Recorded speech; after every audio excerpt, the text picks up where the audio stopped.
My name is Aaron Harris, and I'm the CEO and one of the co-founders of Tutorspree, which is a marketplace for local tutoring, and we're based out of New York. So the idea for Tutorspree actually started out as an online marketplace for online education. And we went and started talking to parents and students and tutors about that and discovered that they thought it was cool, but not really all that interesting. And what the real problem was actually finding a great tutor for their kids in their area that didn't involve going to a telephone pole or Craigslist, because they're just not trustworthy.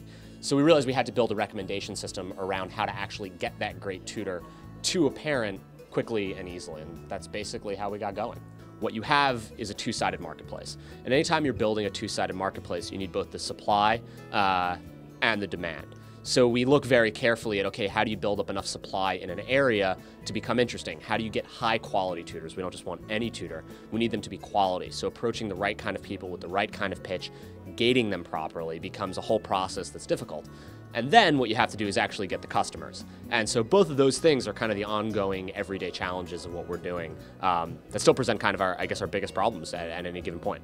I think one of the big things that I'd say as a young entrepreneur I want government helping with or knowing about is the differences between the economy that I think we're trying to build and the entrenched economy, I think, of the US right now. I mean, we're shifting more into a services-based industry, that's good.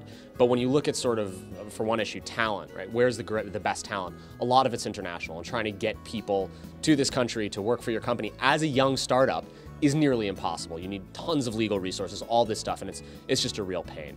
Ideas are cheap. It's really all about execution, and that is the hardest thing that you can possibly do. And you sometimes feel like you're getting beaten down by everything that's happening on a day-to-day basis.